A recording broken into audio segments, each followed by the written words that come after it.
Both a masterful number cruncher and creative, Seju seamlessly weaves through the seemingly diametrical worlds of finance and the arts. With the goal of amplifying African culture, she is intensely passionate about helping African creatives and brands monetize and build global businesses.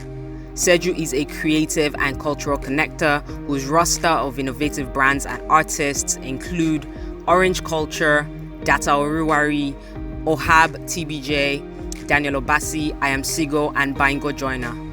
Seju is the founder and lead curator of Osengwa.com, an online platform featuring contemporary African art, fashion, and music conceived by artists at the forefront of today's neo-African movement.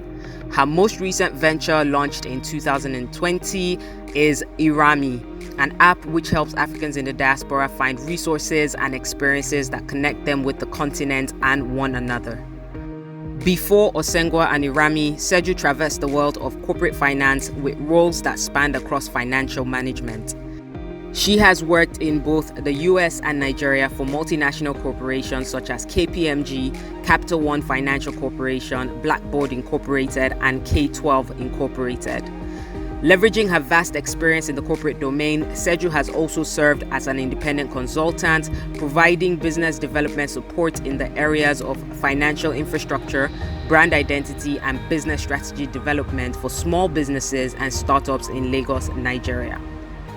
Seju holds a bachelor's degree in finance and accounting from the University of Richmond, magna cum laude, a Master of Science degree in finance from the American University, and a master's in international business from Georgetown University.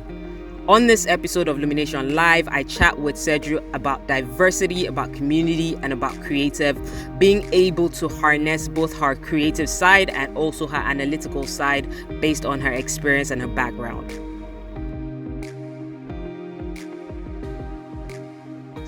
Thank you for having me. Yeah, what time is it out there? Actually, it's right around 1:15. 1:15. Wow, cool. It's great to see your face, though. Yeah, man, it's been a minute, actually. Look at you. It's been a minute in terms of video, right? Yeah, it's actually like... But we talk like almost every day, at least. We try. Yeah, especially we try. every times. Yeah. You have to keep in touch with people you care about, man. Like, if anything that you're learning from this period right now is how important it is to just be in touch. Just say hello, hi. Right, exactly. I mean, there was a time where I used to feel like if I couldn't have a long conversation, then I didn't want to start off, with a hi, hello. But now if I feel like it, I'm just going to be like, hey, how's it going? It doesn't have to be long all the time, but, just reaching out when you feel it versus just waiting for a perfect time. Yeah, I'm a firm believer in just a quick breeze by, dropping, how is it, how you doing, how is life? Because I've come to realize that it's still little small conversations that mean the most, because especially when you're talking to people who are really busy. And people have like 50, 100 things going on for them. The fact that they took a second to just like connect with you, I think always resonates, It really does. And who doesn't have 500 things that they're jogging? Right. Exactly. Like something, I want to talk about a whole bunch of stuff, right? I mean, because it's you and you're multi-dimensional. Jesus. So I definitely want to talk about, the creative side. I want to talk about your analytical side because I think like it's brilliant. I think like, also a lot of times we underestimate the power of, people, creatives who can analyze things, right? And who understand numbers and things like that. I also want to talk about like your journey through, founding Osengwa, and then iRAAMi, and then we're just going to, wrap up the whole conversation just about like your life's journey and some of the lessons you've learned along the way as well. Okay, so you're gonna be pouring out to my Illumination tribe who are watching this video. I'm a huge fan of the whole Illumination tribe, man. I've seen some of the work that you guys have been doing. I've been monitoring. I think it's fantastic. I'm so excited for honestly what I think you guys are going to produce in the long run. So amazing stuff. Thanks. I'm very excited. So I want to kind of jump back into the past, right? Go back to high school. I remember like there was a time where we're all filling out our forms for an examination, right? And like you filled out your form and your form said New York and everybody was like, what? I think they were like, where are you from? You know, something like that. And you were like, New York. And all of us were like confused, right? And people, I remember everyone like coming back and saying, oh, you need to see Alera's form. Alera's form says New York. And, you know, later on, just coming to find out that, you know, your dad is African-American, you know, was just like a whole beautiful experience, right? So I kind of want you to talk a little bit about that cultural diversity. Like when you were growing up, you know, growing up in Nigeria, you know, how was it just merging those two different backgrounds for you? To be honest, growing up, I didn't even really think of it as a thing. I think it was when I got older that I realized that, okay, I guess we had that weird house that had all the, you know, African artwork and all the carvings. And like my father wasn't just an American living in Nigeria. He was an American living in Nigeria who was an artist.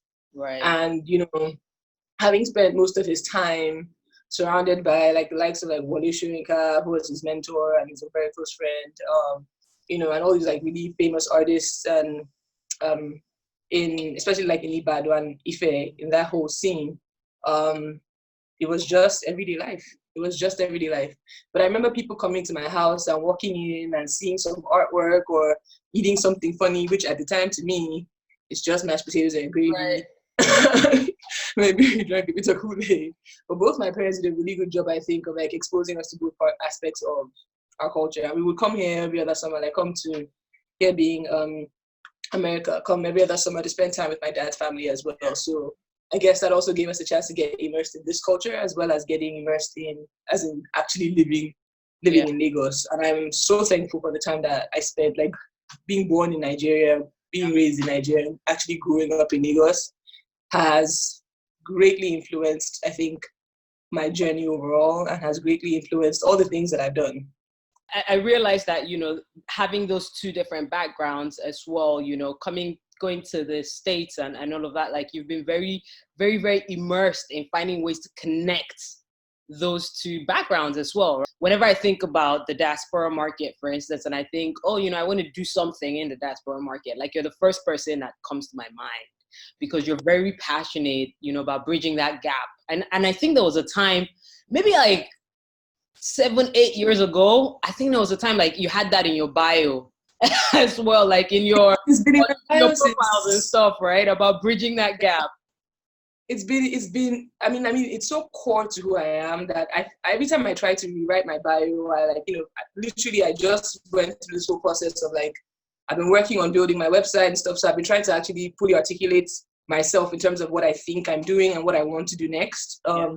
And it had me go through that process of thinking about it again, and it's always there. It's because it's the underlying thread to pretty much everything I've done. Yeah. And you know, there was this time I used to call myself like the quintessential African American because of that idea of being, that was in my admission essay for undergrad. Wow.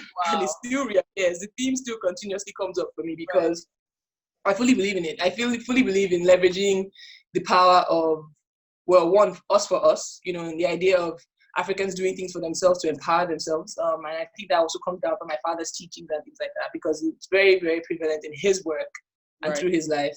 And you know, those things that you don't realize you're doing it and you're mimicking your parents until one day, your old age, you sit down and you're like, wow, so pretty much, okay, cool. Very sure. But that's happened for me multiple times, but it's pretty much core to what I do in terms of in its appearance in Osengwa, for example, in trying to connect the African experience, or trying to help, you know, further explain or give people a chance to actually touch, hear, feel, see the African experience the way I understand it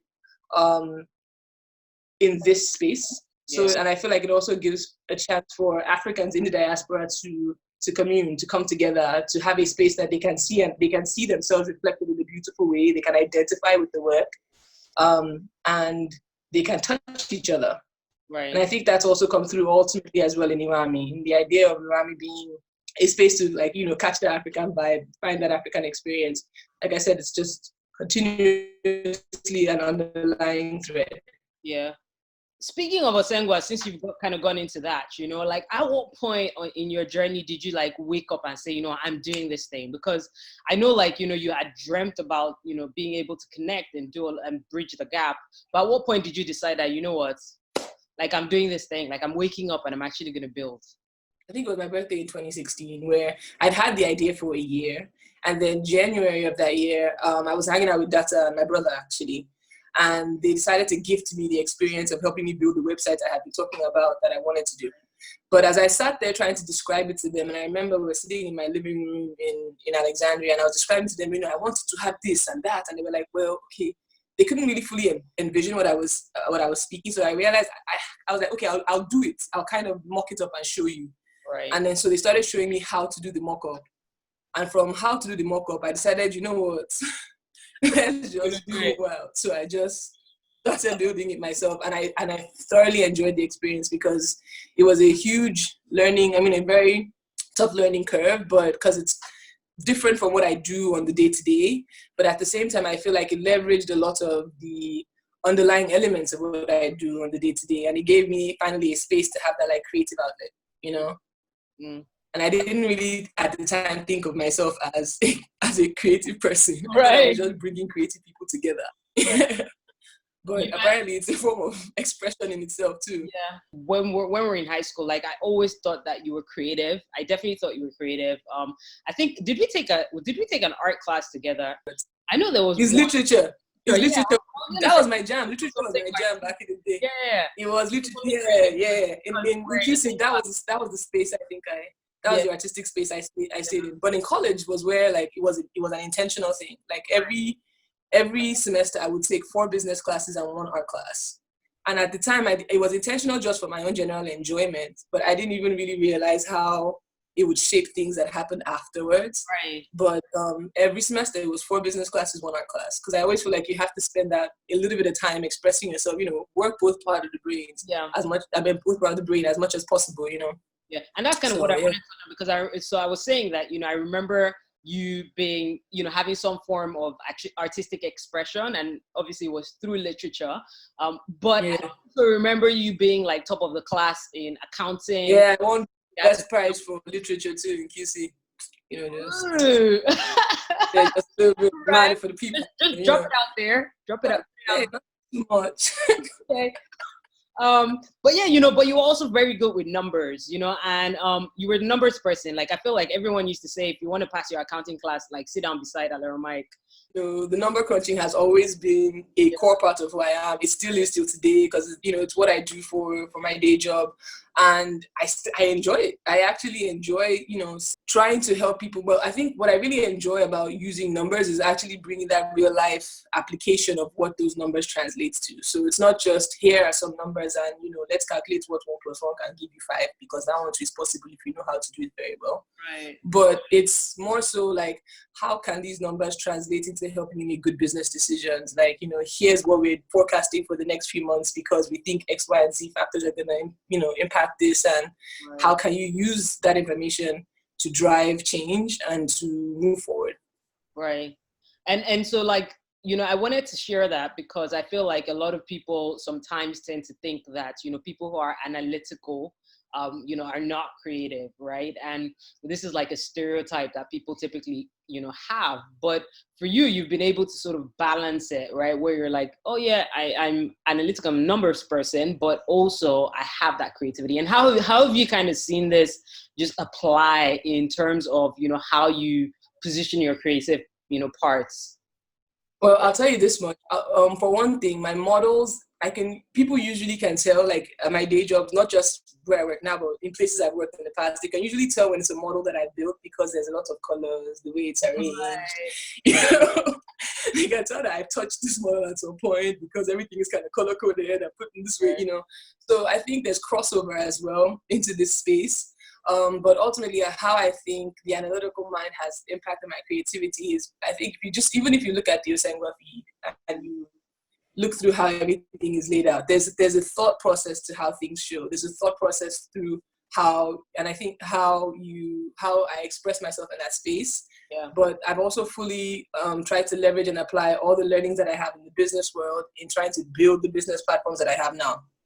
Many mistakes have been made because some things you can only learn by doing them. Right. And I think that's part of business, point blank, period. But a lot of the successes as well have been from fully leveraging that analytical thought process And I think it's more so a thought process, not necessarily an action. Because people say, oh, you can count. It's not about just counting. It's about how do you get to that number at the end of the day, and how do you think through solving a mathematical problem is the same way I think through solving a business problem, or the same way I think through solving an artistic problem or expressing myself. If I want to design something, I'm designing and thinking about space, I'm thinking about layout, it's the same thought process. And for folks who find themselves in this space, I don't think it's a one or the other. For a long time, I battled with that. I thought I had to choose either I'm going to do this, finance thing, and I'm just going to crunch numbers, or I want to just fully jump into the artistic space. And then I realized, why must I choose? I can experience both. I can enjoy both. It may take more time. For anyone who has multiple passions, it's always going to take more time than your average person when you focus on one thing. Right. But I think if you're passionate about something, it's something you care about, something that gives you joy, you will create that time for it. You will find a way to make it happen. It may not happen as fast as you want it to. It may not happen as fast as someone who was fully focused on that one thing. But as long as you're consistently expressing yourself, consistently creating new work, and you're, and like I said, you're making mistakes as you're learning, but you're failing forward. Everything every mistake you make, you learn from it and use it to build for the next thing. Right. That's fully my philosophy. I love it. And you talk about failing forward. So I kind of want to talk about, some of the early mistakes that you think you may have made when you started off, building Osengwa. Like, can we just talk about them? Like, so just thinking back, like what are some of the failures, right, that you experienced that, if you could go back, like you would think differently about them? One that I don't even think this is even that far back, because I feel like this is something I constantly battle with now. It's that seeking perfection before you act.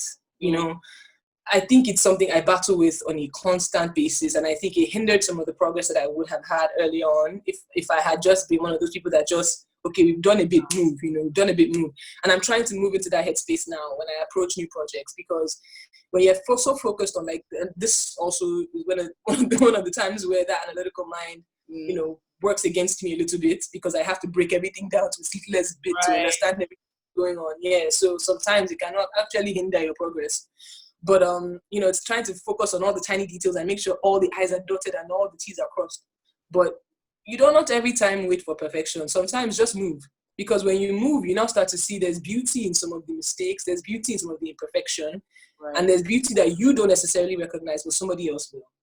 And we have artist friends, we have creative friends who are like, even you yourself, you're an artist yourself. I see it all the time in all the different forms of expression. So you know exactly what I'm talking about. It's interesting that you say that, because I also feel like there are times where, where I feel like I've given my 70% on something, because there's that perfectionist tendency that I have, just like you, where I'm like, I need to get it to 100. But of course, I've also learned how to ship fast. But there's still times where I feel like it's not 100, it's at 70, but then I put it out, and the reaction I get from it is like, I did 200, right? It's the most amazing thing. Yeah, it is the most amazing thing. It happens so. It's the most amazing thing. Sometimes you know what? I'll just rush this thing because the deadline is tomorrow. I just have to get it done. Just get it done. And then you put it out and you're like, whoa, okay, I guess. All right. Thank you. And I feel like sometimes I speak to artists who, visual artists who are engaged in creating a masterpiece of some sort. And then that person will come back and be like, but that line is not straight. And I did it. But you're the only one who knows that the line is not straight. Me, that I saw the painting, I thought it was fantastic. I thought it was beautiful. I thought the way you expressed yourself was this. Even that squiggly line, I thought it was intentional. Right. So sometimes you have to focus on just get the work out there and let it speak for itself. And then you can improve upon it, so you ship it out, you get feedback, and you can keep building and building on it, so that this way you don't get stuck in the ideation stage for longer than necessary, right? And I think that was what hindered me. Lots of times I would get stuck in the ideation phase. I would have this brilliant idea, I want to do blah, blah, blah, but then not execute, because I just felt like I did not have all the tools that I needed at that moment, or, it would just not be perfect. I didn't have the right person to do one thing. Do it. Do it with the smallest. And that's something actually I've learned from you too. That whole idea of, having that minimum viable, this is the grand plan. The grand plan is to Your But worst then let's have that scenario. plan of if everything does not happen, this is what I'm going to move with. I swear to God, it's one of those things I picked up from you a while ago and I've held on to and actually, like, that's gone through in the last few years as something that I've applied. Like, make it happen regardless. I want to talk about something else that I have that I've kind of noticed on your journey as well, is just your ability to connect with people, right? And this is something that I think, you know, also has come in handy with just building Osengwa and then building everything that you've done pretty much, is like, you know, you're that person who knows how to reach out to people, like, regardless. You're like, oh, I want to talk to this artist, I want to talk to, you know, this designer, I want to talk to this person, and like, you do it, right? Because I'm also a firm believer in what's the worst that can happen. They will say no. Right. Okay, if they say no, then I'm back where I was before. But if they've said yes, then we can move on to something great. Right. You know, I feel like there's nothing. My aunt used to say sometimes, nothing ventured, nothing gained. If you haven't tried, then what's the point? You cannot be upset if you never tried, you know. And that's one thing with Osengwa that Osengwa really taught me too, is that if you build it, they will come. So if you give people a chance to see what you can do, don't wait for people to, you know, validate your product or whatever that output is that you want to create. Like, you don't have to wait for people to tell you that thing is good. Do it first. You want to be a DJ, create playlists, several. Let me hear it so that I can understand this music is fire. But before you start seeking work and seeking, you know, I think partnerships and things like that, is create a bit of work so you have a bit of a portfolio to show. And I think that's what really helped with being able to reach out to people. Was I know that when I reach out from my own personal handle, like, may or may not get a yes, they may not answer, they may not read it. But if I reach out through someone, they're able to actually see and get a visual of, here's what I'm trying to tell you to come and be a part of, they are likely to respond. Right. So. And that's a good point, because I say that to a lot of creative people as well, especially young people, you know, who have ideas and, you know, have these amazing proposals of these things they want to do. They're like, oh yeah, you know, I want to do this, I can do that. And sometimes they'll reach out to me and I'll go on their page and I'll see nothing that has to do with what they're talking about, right? So you kind of approach someone and say, oh, I'm a graphic designer, and there's nothing on your social media that shows that you're a graphic designer, you know? So a lot of times, like, I'll tell them, I'm like, okay, can you at least like prototype this idea that you have? Because nobody really buys ideas, you know, anymore. You know what I mean? Like, people want to see like how it works. So even if you go to an investor, for instance, your investor will tell you, you know what, I am interested in giving you this money. However, can you go and launch it? And I kind of want to see what the response is like, right? So reach out to your personal network, right? And see if they'll use the product first, right? If they will use the product, then you can show me, you know, that these number of people are interested in it, then it makes it easier for me to want to invest. Because then I know I'm investing for you to scale, you know, what you've already started, versus I'm investing into an idea that I don't even know that you're capable of handling, you know? So I love that. That you've broken out is what I'm trying to do with the work that I'm doing on I.RAAMi right now. It's the idea of, you know, here's an idea that I had. This is something that I wanted to do. I'm going to build it and give people a chance to test it, play with it, give me your feedback, and then let me know how that works for you. Let's work through the kinks. Then we can now start trying to find ways to scale, you know? And I think it's core to anything, point blank period. Show me a little bit of what you can do, you know, even if it's not. I think that's the other problem that people have, is that they expect that they have this grand idea. So they think they have to build the grand idea first to show people. Either that, or they feel like they can't build the idea at all, so they need help to get there. Right. Build a little bit of it. Show me a bit of what that product will do. Sorry. And then we can start to talk about scaling it. We can start to talk about how to, you know, break it off into all these other things. If you look at Facebook. Facebook, when it started, was actually quite whack. It was a small little site. It didn't really have much. None of the functionality that you have now. Facebook and Hi-Fi were pretty much the same, just that Facebook's logo was blue. And it was like, okay, we'll play with these ones too. But like, look at where they've grown to now. It clearly shows you that if you just start with the idea, and that the idea works, you build a following off of that, you can scale and you can continue to evolve.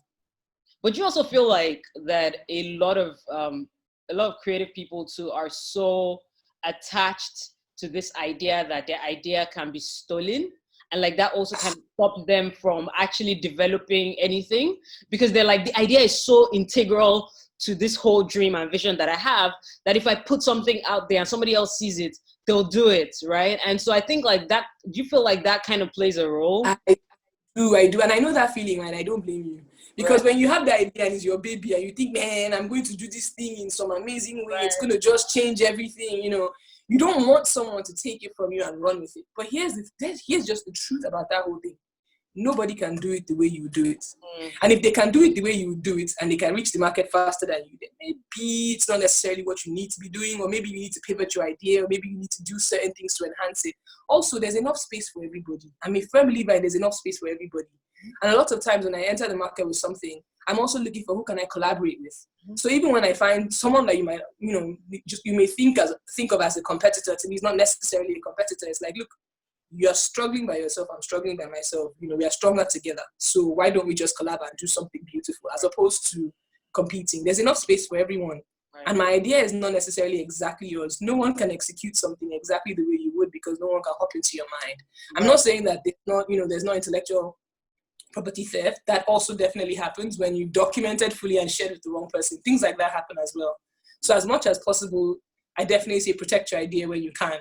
Do all the legal work that you need to get people to do the right thing by you, you know, where you can. But at the end of the day, if you hide your idea from the world, you're not only cheating yourself, you're cheating all the people that would have benefited from it. You know, you have to just do it at the end of the day. Like at some point with Osengwa, even when things kind of like were winding down a little and I wasn't really working on the project that much, I would still be consistent, at least in one space on the social media, just because I knew that there were people waiting to see that post. And when you start feeling like there are people that you're accountable to, there are people that you're responsible to for your idea, or whatever your passion is, you'll keep doing it, is what I feel like. So that, I think, was one of those things that, you know, continuously propels me in terms of whatever it is I'm working on, is that it's bigger than myself. It's about the people that I'm touching. It's about the people who are waiting for that product, people that are waiting for that idea, people who need to use it, you know? Right. And a lot of times that person is me too. So. Right. So you're kind of building it because you feel like there's a gap. Like you I fully built IRAAMi for myself because I got tired of like, I want to do this. I want to go out on a certain night or something, and I'm like, I don't really know where to check. You know what? Tell us about IRAAMi, right? For those who don't know what IRAAMi is. So novel idea, new product. I just launched it in January of this year, and you know, I launched it really within my personal network, just to, like I was saying earlier, to give people a chance to like test it out and let me know how they feel about it, right? So essentially, it's a place to find that African experience, but I'm looking to expand it to where no matter where you are and you're looking for an African vibe, you should be able to find what you're looking for on there. So you can find on IRAAMi African restaurants, grocery stores, events, and then I'm going to expand into other business categories as well. But you can imagine there's many times, and this has come from, you know, it was built out of my experience. Like I said, I built it for myself, really. Right. While I was doing my MBA at Georgetown, I would travel. And every time I would travel, I'd be in China, Brazil, Spain. And within a couple of days of enjoying the local fare and experimenting and seeing things, I was looking for pepe. I was like, where is the African restaurant? You know, like, oh, where can I buy palm oil? Like, somebody help my life. And realizing that there's no way you can find those things without, like, except Google, you know, but it's not curated specifically for this market. It's not curated for me. You know, it doesn't give me the information that I need. Not just where is it, but like, how good is it? You know, right. How useful is it? Do other people enjoy that experience? I want to be able to get all that information in one space. And not just that one little piece of thing. I want to connect me to other things as well that let me know that this is where the African community is. So essentially, that's what IRAAMi is. It's a space where the African community can converge, essentially. I definitely think so it's out as a website. I've also launched it as an app. So, you know, we'll see. In a lot of the things you've shared, I've kind of also seen how, you know, obviously we're very similar in so many regards, but I've also seen how we're very similar in the sense that, you know, whenever we want to get something done, and like we don't necessarily have that exact skill set to do it, we try that skill anyway, right? Because you need to get it done, and you don't want to let any creative hold you hostage. That's what I often say. I'm like nobody's going to hold me hostage to build my website, to make a flyer for me, like, you know what I mean? Because everybody's got stuff going on as well, you know, and you can't always be on their time, right? So you, instead of holding up, and sometimes you just don't have the coin. Like, I built the app myself because I did not have the coin to hire somebody to build the app. Like, you know, Right. So you've kind of like, always kind of done things yourself. I remember when you told me like that you were building the Osengwa app and then you showed me the Osengwa platform and you showed me the designs and stuff. And I think I even asked you to help me design my You remember? I was like, I want to design my website. And then before you knew it, like 3 days later, I was designing it. Yeah, exactly. I still have that conversation. I still have the notes because we actually met, talked about building the site, took down notes. Okay, it's going to have this part, that part, this part, this part. By the next day, and I was like, actually, you know what? I started building it. I know. I ended up building the site as well. So yeah, so we're very, very similar in that regard. I also just kind of want to talk a little bit about, just building your community, right? So building the Osengwa community. I think was there a time that I think a celebrity like either commented or reposted or something? Because I remember. Yeah, we've had a couple. Like last year, we had Erica Badu sent a DM, and all she said was literally 2 words, but those 2 words gingered my spirit in such a way that I cannot even express. She just sent it to DM, "You dope," and I was like, "Wait, what?" Erica thinks you're dope. I'm just sitting here, right? sharing things that I think right. are cool. I find on my side, like, because people ask me all the time, like, how did you find all this stuff? And I'm like, those are just people that I follow personally because I enjoy the artwork that's created by this community. So those are the social media handles that I follow. Those are the people that's where I seek inspiration. So when I started to build the Osengwa community, essentially, I started to try to share that inspiration that I found with others as well. And I now realize that apparently it wasn't just me. There's a whole bunch of people that really enjoy this to the extent that we've grown to where we are now. Right. With the number of followers that we have. But I think part of what really helped with that was things like that. Things like you mentioned, is like, Erica Badu will follow me, which means that people will see, that, oh, she follows the page. Right. Yeah, and then she'll comment or something. Or someone else, I miss a lot of it as well because I actually am not on that handle 100% of the time because the amount of communication that happens on that handle is it can be quite a bit. And as much as you're sharing this and it's amazing, right? I also want people to not think that, oh, you launched Osengwa today and Erica Badu showed up, right? Like consistent, because Osengwa has been consistent, like in terms of putting out content, but not just putting out content in the sense that, like the people, a lot of times, right, like with social media content, right, there's so many platforms that you can use to schedule content. But I often tell people it's not about the quantity, it's about the quality of that content. Because anybody can schedule and be consistent in terms of quantity, but consistency in terms of like the quality and making sure that, you are curating, stuff that is beneficial to your audience is very important, right? So I feel like, that consistency, I want you to kind of talk about that as well, so people understand. Yeah, man, consistency is the one thing I always tell people, no matter, even as I'm coaching people who are younger, who are trying to build platforms or who are trying to build whatever that business is, whatever that idea is, especially when it comes to social media, it is the consistency, because I think the growth that we had really was over the last maybe year and a half. Like, I think last year we jumped into like 50,000 followers all of a sudden. And I think it was right around that time we had Erica Badu, Kerry Hilson, a couple people posted us. By the end of the year, we're at like 80,000. And we're like, wait, how, where? Right. Wasn't like I changed anything, nothing new happened. And then as we got into this year, we hit 90,000. And the waves, and it's amazing because you would just get like a wave of followers all of a sudden, or a wave of activity on the page. Right. And it's usually because someone has posted it who I think has a good following or something. But I always tell people, it doesn't matter who posts your stuff. If you don't have something that will keep, if you don't have sticky content, no one is going to stay. Yeah, so the consistency is what helps build that sticky content. Like, you want people to be able to scroll and be in an endless space of, ooh, yes, this, I like this. So then they want to stay because now they know that something is going to continuously come out. And it's why I said that thing about how part of what, has kept me going in certain areas, especially with the Osengwa, is just the knowing that there are people who are waiting for that content. So on days where you don't really feel like, or, maybe you didn't really schedule out enough, or, and I think a quick shout out to Helen, because honestly, Helen, who has been working with me on Osengwa social media for like the last, I think, 2 years now, 3 years.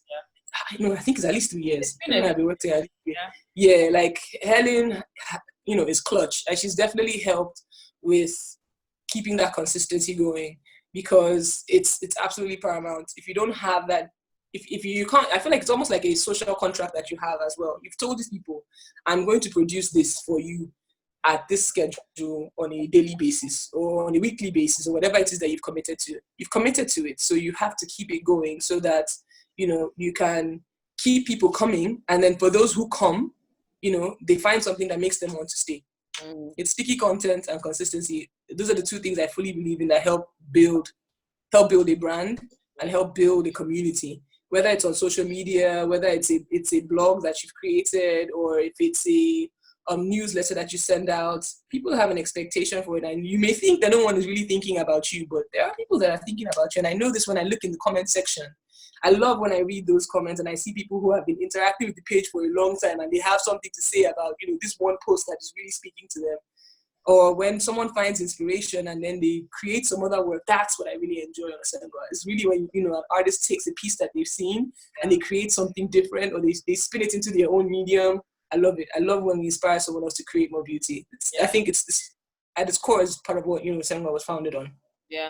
And I definitely think that, like if you look at what you're doing more as a mission than just a platform or a business, then you show up regardless of how you feel. Because I feel that same way, like there are days where I don't necessarily feel like showing up, right? But I get a hinge of, like in my spirit, like I'll just feel like somebody needs to hear a particular message, right? And I need to get that message out. So I'm not going to overthink it. I'm like, okay, well, I know that, I'm not really in the mood for it, but somebody needs to hear this, right? And a lot of times I'll go with somebody needs to hear it, right? Because I understand that the mission is much bigger than my feelings and how I feel in that moment, because you're doing it for people. And that's not to say that you neglect yourself, but that's just for you to, just realize that, again, mission, when you're focused on, what it is that you're meant to be doing in the world, you can't hinge it solely, or even not even solely, you can't hinge it primarily on your feelings and your emotions. And you can't, because you can let something that you've built, you've spent energy, you've invested in, you can let something that you've actually spent, quite a bit of emotional and financial capital on die just because of letting it be hinged on emotions. If you write it like with artists especially, right, is an artist going through stuff, all of a sudden they just run away from their community for like 3 months, 4 months, then show up again. And yeah, I understand that you need to take care of yourself. But I also think that, I'm with you in terms of like when understanding that your brand is your promise, that you've made a promise to people, and I just feel like once you've made that promise, you've made it, and so what I would usually advise people also is, make sure that the promise that you're making and the brand that you're positioning, right, is something that you can handle, right? So build it up. So don't overpromise. True. Yeah, it's an expression of self, because when it's something that's an expression of self, like what you said, when there are days where you don't necessarily feel like showing up, you can show up and just express how you're feeling. Right. So I've done that with Osengo at different moments where the curation that's happening at that time is based on whatever the emotions are that are going on with me necessarily, or a thought or something that I feel like, expressing in that moment. It may not be very apparent to the people who see it, but sometimes that's exactly what it is. So it gives, that's why I feel like it's easier to be consistent with something that is a part of who you are. Right, like authentic. It's it's authentic. It's not that much, it's not, work, because it's something that you would naturally do anyway. So it helps when your focus and your mission is around something like that, as opposed to when it's just purely for financial gain and it's just purely for, business. Right. At that point, then you have to fight your inner demons to show up. Right. All right, so we're gonna just wrap this up. I feel like we've shared so much, and the people who are watching this are gonna definitely gain a lot. They should be paying us for a master class. They should be paying you for a master class, and then I'll send you some pocket money, right?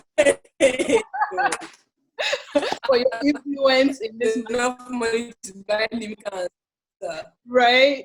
If there were two things, right, that you want to say to everyone who's watching this, right, that you haven't necessarily said in this conversation, but you feel are just important for them to remember on their life's journey, like what would those two things be?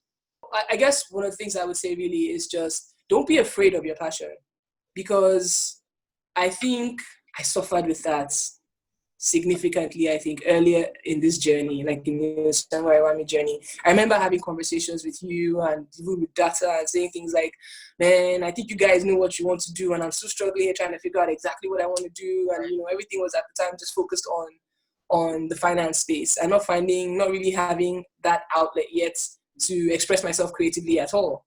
But just going for it at the end of the day is what has led me to where I am now, and actually just facing the fear of, you know what, it doesn't matter what I create or how I create it. This is just what I'm moved to do, so just do it. Right. So I think that's one of the core things is don't be frightened by the idea. Sometimes they're so huge that, like, you know, it's just like, nah, man, this can't happen. But in fact, the fact that it's so huge is what should spur you on, because it lets you know that now, you know what, this is going to be a journey. Right. There's time, you know, and enjoy the actual journey. Enjoy the time that it took to get to it, so that you can have those sweet stories like, I remember when I started this something and I only had 5 people following me. It was a struggle that time. Right. And now here I am, you know. So there's beauty in the struggle, and I think we need to embrace that. So I guess that's really what it would be for me. That's what I would like to leave people with, is embrace the beauty in your struggle and don't be frightened by the passion. Like, let it drive you. I love it. Thank you so much for doing this session again. I truly appreciate it. You know, I'm trying to be as formal as possible, even though I know I'm going to be catching after this. I think I've done a good job. You know, but I mean, you shared so much, you know, and even for me as well, just listening, you know, we have a lot of conversations all the time. You and I have been friends for 2 decades at least, if not more. Yes. I found one picture today that I almost sent to you before this call. I was like, you know,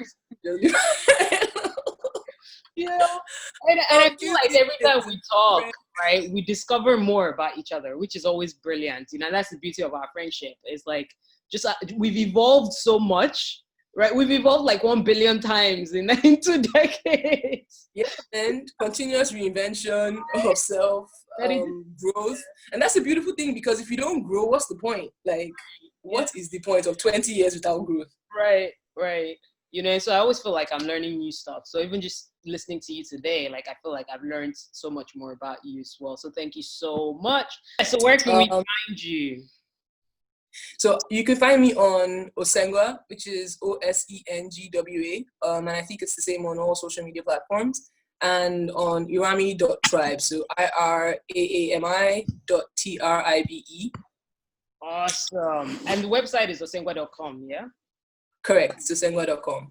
Awesome. All right, guys. So check out Seju's work on Osengwa and iRAAMi as well. Drop her a comment.